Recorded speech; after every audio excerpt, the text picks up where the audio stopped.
Good afternoon, everyone. My name is Hanli. I look forward to sharing with you more about my aquatic world. But before I begin, I would like to remind you a little bit about what we all have in common. So sit comfortably, uncross your legs if they're crossed, sit up a little bit straighter. Super. Now bring your right hand onto your belly and your left hand onto your chest and close your eyes. And I'd like you to start directing your breath into your belly so that when you inhale, you push your hand away slightly. And when you exhale, your belly drops down.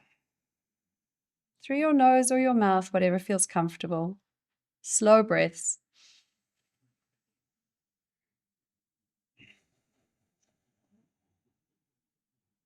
And your left heart just reminding you where your heart is. Keep breathing, keep your eyes closed. For the next couple of minutes, I'm going to let you do your breath by yourself and take you on a little journey. So with your eyes closed, I'd like you to imagine hovering just above where you're sitting. So you close your eyes and you see yourself from just above where you're sitting. And then zoom out a little bit more so we're above the roof of the building. So you're looking down on the hotel right here in Sea Point. Keep going. You can see the whole Cape Town. You can see the stadium, Table Mountain. Keep zooming out further and further. You can see the whole of South Africa. Keep going, Africa. Keep going all the way up, up, up. We're above the clouds. Keep going up into space and pause and look back at where we are. Imagine that beautiful sight. All the stars around the planets and hovering right in the middle of the sparkling, bright diamonds and black expanse, there's one perfectly round blue dot. Only one blue dot as far as the eye can see. Keep breathing deep and slow. And then with your focus on that one blue dot, slowly bring yourself back down through the clouds, over Africa, spot Cape Town. Make sure you land in your own body and slowly come back and take a big breath in. And as you exhale, you can open your eyes. So just a reminder of where we are and where we are in our bodies. And whoever we are, wherever we come from, we breathe. We come from water. Our first 9 months are spent in our own little ocean, where sounds are muffled and sight is a little bit faded. And then we are born into sight, into smell, into taste, into lightness and brightness. And first thing we do, we take a breath in. And the second thing we do is we cry because we already miss the water. And from that first breath, we become conditioned to being breathing creatures. And we slowly, slowly forget that we all come from water. Until one day, in Suite 1 of the Protea Hotel in Sea Point, a freediver stands up and says, "The water remembers us, and our bodies remember water." The very oxygen we breathe connects us back to the ocean, connects us back to where we all come from, to what we all have in common with. More than 50% of the oxygen we breathe comes from the ocean. The rain that gives us life on this planet is regulated by the ocean, the water cycle. The ocean gives us life. That blue dot you imagined, it's the only blue dot as far as the eye can see when you're in space. It's the only one we found with our kind of planet that gives life, and it's the blue. Over 70% of our planet's surface is ocean. Over 70% of your body is water. When you cry, your tears are salty. When you walk into the ocean is salty. We're deeply connected to the ocean. But all day, every day, your body breathes for you, and you forget. to be a conscious breather connected to the ocean. The human body breathes for itself every day, in and out, in and out. You don't have to remind yourself and think, oh my gosh, Robin's story about that guy with the purple hair was so interesting, I forgot to breathe. Because your body breathes for you. Otherwise, we might have forgotten to breathe. Your body breathes for you. Dolphins, for example, interestingly, are conscious breathers. Every breath a dolphin takes is a choice to live. If you were to lie down and say, I'm just not going to breathe again, it's just not worth it, your body will breathe. Dolphins in captivity have been known to swim to the bottom of the pool and choose not to breathe again because they do not want to live a life in captivity, and they can choose consciously to end their life through breath. We are reflexive breathers. Yeah, right? Dolphins can do that, and we think we are the most sophisticated species. Let me tell you stories. Anyway, I discovered all of this about my body and about the ocean through my personal journey into freediving. I grew up far away from the ocean on a horse farm outside of Pretoria. Yeah. Shaking his head. There was no ocean close by, but there were 2 rivers, a dam, and a swimming pool. And in these bodies of water, my sister and I developed our own mermaid language. And we would squeak at each other underwater. I mean, today I know we had some combination of Morse code and dolphin. But we had our own mermaid language, and we would get into these bodies of water and try and communicate with each other and move like mermaids. So I had this dream of being a mermaid. At the same time, my father was a horse whisperer. So this connection with big animals was instilled in me from a very, very early age. And I had 2 rules growing up. Come back before the sun sets and don't die. And telling a young child, don't die, is a very interesting opportunity for learning risk assessment. Because I would climb the tallest tree, but I'd think to myself, this is a witstinkgoat. They don't have the strongest branches. If I climb this one too tall, it might break, and then I might die. But this is a yellowwood, and it has very strong branches, and I can climb this one very high and probably won't break, and I probably won't die. So from very early on, I started playing around with the idea of what are rules, which are valuable, and how do we live within those. My journey took me to Sweden, where I studied at the time in my early 20s, and there I met a Swede who said to me, have you heard about freediving? Fridykning in Swedish. And I thought to myself, I don't know what that is because nothing's free here, that's for sure. And he said to me, it's when you dive down on one single breath of air. And that's the mermaid story. That's the sport that allows me to live out this childhood dream of being a mermaid. And while I was studying documentary filmmaking and working as a social political documentary filmmaker, my life and my joy happened in the fjords, diving deep, finding stillness, going down on one breath down to 20 meters. And it's so quiet and the whole ocean is holding me. And it's like coming home in that stillness. The ocean is a quiet place for those of us who are in it, but it's a loud place full of cracking and talking, and reefs and fish are talking to each other more in the morning than in the afternoon because they say good morning to each other. The plants are growing, the lobsters are cracking. It's a quiet, loud place, but it's full of peace. And that's where I discovered more about myself. Underwater, we don't speak. We find quiet and stillness. We are forced to move slowly. You can't thrash your arm through water. You have resistance. So we move slower. So thoughts and movements slow down. And in that stillness, I learned so much more about myself than I ever did as a breathing Hanli. I'm a better person in and underwater.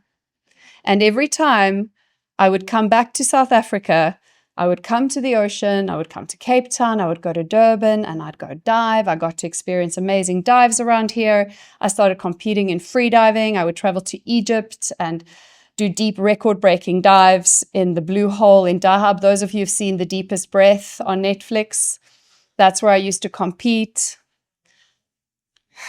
There is a spoiler alert coming, but one of the persons in the film doesn't quite make it, was a good friend of mine. So it's a small-knit community, and competitive freediving became a way of life for me, a way I discovered more about myself. I also wanted to explore the animal side. So I worked with photographers and filmmakers who wanted to capture that human-animal connection, diving with sperm whales, blue whales, tiger sharks, dolphins around the world. And every time I came back to South Africa, I'd go in the ocean. And every time I came back to South Africa, I'd walk on the beach and I'd see who's going into the water and who's not going into the water. Who's going into the water to their ankles? Who's going into the water to their chest? Who's going into the water to their shoulders? Who's swimming and who's looking down? And who has made the rules about who's allowed to go in the water and who's not? Because back then, 2005 to 2010, when I was doing a lot of this observation, everybody who was going into the water looked like me. And there's a reason for that. The best beaches, the best bodies of water were white only. So there's a reason why there was disconnect between bodies of water and the people of our country.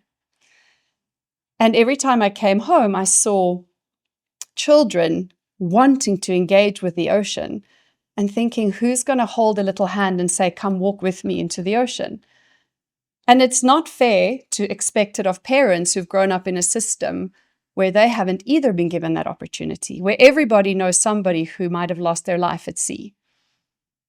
And so in 2010, a documentary filmmaker with a passion for animals in the ocean started a nonprofit, no idea how to start a nonprofit, didn't know what that even meant, called I Am Water, because we are all water and we're all connected through water.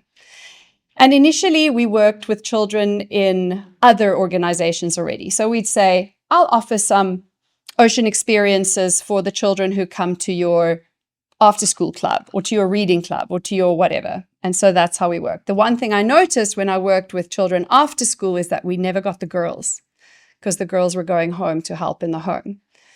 So we started slowly solving the problem of ocean connection and ocean opportunity for the children in our communities, our underserved communities where they don't necessarily have access to the ocean, in a way that could foster both their own well-being, but also conservation of our ocean. It's very easy to say that community litters and they don't care, and that's a problem, but we've never created opportunities for connection with that natural space. It's completely unfair. So, I Am Water. We look at our coastline. How do you eat an elephant? You shouldn't, but if you do, one bite at a time. And so in Cape Town, like every city in South Africa, it'll have an underserved community or an under-resourced community close by. Something we're needing to address, and we are in certain ways. So in Khayelitsha, those of you who know that, we said, okay, well, let's look at the schools that are within 5 kilometers of the ocean, because then technically the children can walk to the ocean. So we started speaking to principals and said, we'd like to take some of your children on a snorkeling experience, but they can't swim. That's fine. We know how to take care of that. So we realized we have to work with schools. So we had to convince principals that we will take children who can't swim to go to the ocean. So we did that because the principals understood the value, and we started our Ocean Guardians workshop where we take grade 7 students. The research shows 11, 12-year-olds, old enough to learn, young enough to still play. 2-day Ocean Guardians workshop. First day, tidal pool, 3 sessions, rock pools, nature walk, snorkel experience with some ocean literacy, mindfulness, yoga, breathwork, and then they cycle through those 3 stations, and we can take 36 kids at a time and offer an immersive ocean experience. We can do 2 workshops at a time with 36 kids here and 36 kids there. At that point, we're also employing 12 youth from the same communities who were unemployed before we started working with them and upskilling them. And we realize our coaches are as much a part of our program as our program is. Because in South Africa, the stats for unemployed youth is around 70%, 18 to 35-year-olds in some regions. And that's the community we're targeting to create jobs. Right now, we have 40 coaches who work for us delivering these programs. And we work with over 4,000 children in our Ocean Guardians workshops programs a year. So Marlene asked me to talk about successes and failures. The fact that I'm Water is still around is our greatest success, because to keep a nonprofit going is hard work. And one of our challenges was exactly this, partnerships. How do we get the schools to work with us seamlessly? We approached the Department of Education. We now have an MOU with Department of Education that our curriculum is CAPS aligned, which means it's part of the curriculum. So getting the children out of school, the grade 7s, to go to the beach for 2 days is completely part of their story. During the school year, I know, I say that as if it was easy, but anybody who's ever courted a department knows that it's quite a journey. During the school year, we do River Guardians workshop, we do school speaking series, we do a lot of different programs with our partner schools. We have over 200 partner schools that we work with, and we deliver these programs. And we work with a grade 7, so the children know that when they get to grade 7, they will have this experience. When our coaches go and speak at the school, they speak to the whole school. So everybody knows about what we're going to be doing in grade 7. We're going to all have this big ocean experience. One of our other challenges was fundraising, as it is for every nonprofit, because we know the good work we do is important, but it's not going to make money, right? Everybody's like, oh, you should scale and become sustainable. It's like there are certain things that require a certain philanthropic commitment, and this is one of those things. And then the other thing is when donors say, well, prove it. Sounds nice, but prove that it works, right? Every nonprofit has heard that. You're monitoring, evaluation, and learning. So we said, okay, let's prove it. And we were put in touch with the UNCW, University of North Carolina, Wilmington in the US, who has the biggest department for studying outdoor programs to prove whether or not they work. You have to be quite bold to do that, because what if they say, well, thanks, but it doesn't, right? So you need to be open to learning to do this kind of process. So for 2 years, we work with Professor Prinsloo and his team, collecting data, surveys, so many surveys, over 400 surveys, working pre-workshop, after workshop, 1 month after, 6 months after, pre-workshop, after 6 months after. And what we found in this is that when I started I'm Water 2010, donors said to me, pick a lane. You're either education or you're conservation. And I was like, I believe we need to be both. We are education and conservation. And they said, well, we fund only education, or we fund only conservation. And we kept at it. Today, everybody talks about intersectional environmentalism, where you talk about people, communities, and conservation. But it's taken us now 14 years for the world to catch up and understand what we were doing. And so the outcomes of Professor Prinsloo's study has blown this whole world wide open. They're presenting at conferences, they're publishing in peer-reviewed papers, because the impact on the social emotional learning of this young child, as well as their conservation mindedness, is off the charts. They have never seen these kind of results. And the reason is because we bring in the mindfulness, the connection to the ocean, the sense of place and belonging, along with the adventure and play, and the ocean literacy and the learning. So we're looking at the whole human and helping them grow, not just their adventure or their mind or their spirit. The whole person is engaged during the workshop. And so the study from UNCW has opened all these doors, and we get emails from all around the world, organizations saying, what you're doing in Cape Town in South Africa, we need to do in Senegal, we need to do in Hong Kong, we need to do in India, we need to do in Miami. We have communities who aren't connected to their oceans, and they are suffering for it. Not just the ocean suffering for it, but people suffering because of their lack of connection to their natural world. So we started our Oceans for All Alliance, where we train organizations to do what we do. And we dug deep into what we do, and we said we have 11 essential steps to ocean connection. And if you deliver these 11 essential steps in this way, as we have trained you, you will have these outcomes that are proven. And now grassroots organizations around the world can be trained and say it works to donors who say, prove it. My team has just come. Thank you. So as an example, there's a huge project happening in Ecuador with a huge international investment around marine protected areas and debt offsetting. It's a whole thing. And the donor said, well, what about community engagement? What about community engagement?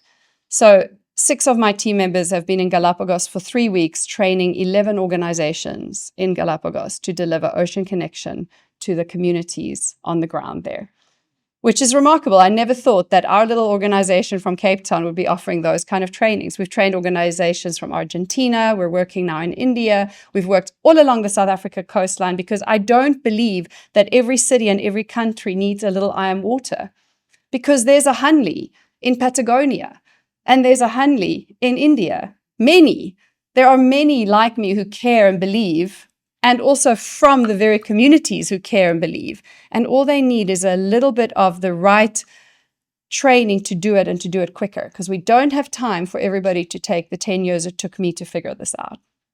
So to really leapfrog people into this ocean connection and this world, because I truly believe that a living, healthy planet needs people who are connected to nature and thriving within themselves. And all the research shows that we are more ourselves when we are in nature and connected to nature. We are not separate from nature. We are nature, and we forget about that.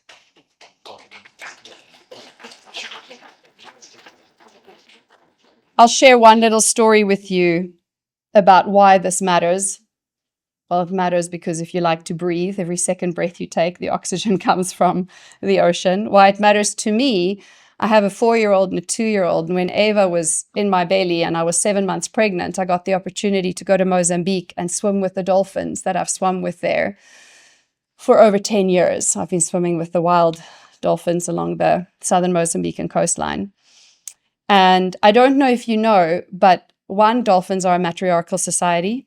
2, through their echolocation and their sonar, they can see through objects underwater, right? That's how they hunt fish in the sand, for example. But what that means in the human body is that as I slipped into the water with my 7-month-old little girl in my belly, is that the dolphins surrounded me, sonar and scanned, and could see her inside of me. And they changed their behavior. They were passing by and clicking, and they were saying hi to me, because dolphins greet each other and others, sentient beings. And they stopped and they started clicking and talking to each other about the baby. And then they circled me and started scanning me and looking at Ava inside of me. Nobody except us on a crappy ultrasound in the Guyanese doctor had ever seen her. And suddenly this pod of dolphins surrounded, looked at her, and gave her a name. Because that's what dolphins do. They name the people they see. So long before we decided Ava, she had a dolphin name. And they circled and they surrounded and they looked at her. And it matters to me that one day when she's older, she can go back there and swim with them, that they're safe, that their ocean is protected, that others can have these opportunities and these experiences. It matters on every level for our very survival as a physical human body, but for our survival as a species who wants to be proud of how we have protected this beautiful blue dot we live on. It matters. Thank you.